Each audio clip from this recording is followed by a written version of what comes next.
Governments use many reasons, including climate change, as an excuse to print trillions. But down the road, this printing can lead to adverse results because of the effects this new monetary supply can have on the development of the right technologies that could help us transition to a more renewable energy consuming world. But the central banks will have a different message. This is in order to avoid the spread of panic concerning the financial markets and their currencies, which could lead people to rush to banks to withdraw their money. This, obviously, would be unsustainable for the economy. A nation in which faith in a currency is lost will see recessions and will take decades to recover. Instead, central banks use the Consumer Price Index, also called the CPI. The CPI is a flawed indicator, yet is the most commonly accepted indicator to measure inflation and its effects on prices. The CPI follows the price of a basket of products that are consumed by people. This, in essence, is the way an indicator like this one should work. But the CPI is flawed because of the way this basket of products is selected. It is selected based on what people choose to buy. So every year, new products will be added to this basket, while others will be removed. But what they choose to buy depends on the price of the product. If inflation goes up, people will change their basket of products in order to accommodate for the price increase. This essentially makes it a new basket of products. The CPI will not track the price of the previous basket of products. It will track the price of the new basket of products, after the consumer decision has been made in response to price increases. Seyfedin Amos illustrates this properly in the fiat standard. Imagine you earn $10 a day and spend them all on eating a delicious ribeye steak that gives you all the nutrients you need for the day. In this simple consumer basket of goods, the CPI is $10. Now imagine one day hyperinflation strikes the economy and the price of your ribeye increases to $100, while your daily wage remains $10. What happens to the price of your basket of goods? It cannot rise tenfold because you cannot afford the $100 ribeye. Instead, you make do with the chemical shitstorm that is a soy burger for $10. The CPI magically shows zero inflation. Remember that governments will never show us the true inflation numbers, and they will not attribute it to the increase in our monetary supply because of their management. If people actually understood this, they would never be re-elected. We've talked about debt so much, it is time to look at these numbers too. We can see the sharp increase of the global debt even in just the most recent years.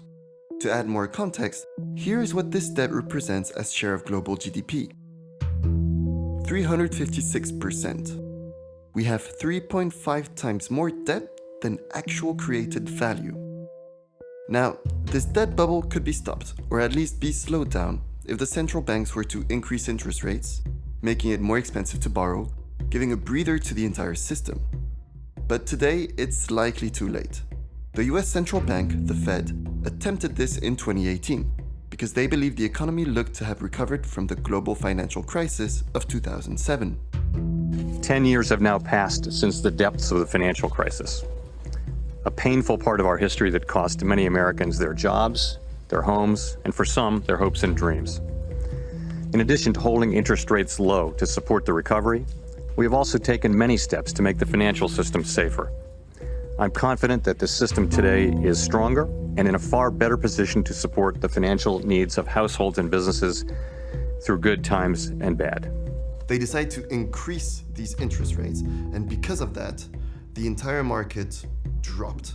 In the space of a couple weeks, Nasdaq and the S&P 500 dropped over 20%. Just a couple weeks, only because the markets were reacting to these actions that were done by the central bank. The Dow is moving back towards the lows of the day. All 30 Dow stocks are now in the red, and the Dow's gains for the year are gone. A distant memory. The S&P 500 has fallen into correction. That's a drop of 10% or more from recent highs. All sectors, and this is key, are in the red at this moment, and the Nasdaq is now at a 7-month low. Look at the CNN Business Fear and Greed Index. Yeah, I know you don't want to see it. We got to give it to you. It measures volatility, momentum, and demand for safe havens. It's pointing to extreme fear. So as soon as it started dropping, the central bank came publicly and said, okay, we're gonna stop this, we're gonna go back to a normal level of interest rates, and from that moment on, by the end, in 2019, they started again lowering these interest rates, and they lowered them from all the way 2.5% to now 0.25%.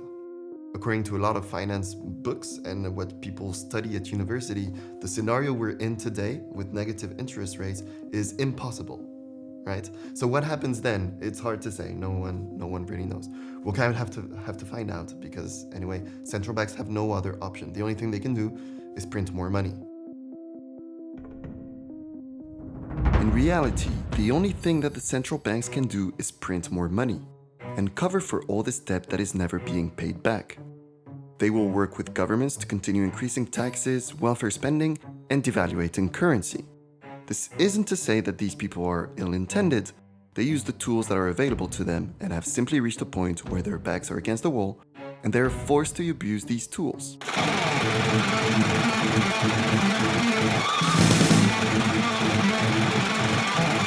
And they're looking for solutions to take the entire economy out of this situation. Although, these solutions are not necessarily in the best interest of citizens and their personal freedom. It isn't without reason that the World Economic Forum's initiative is called the Great Reset, the name that inspired this documentary.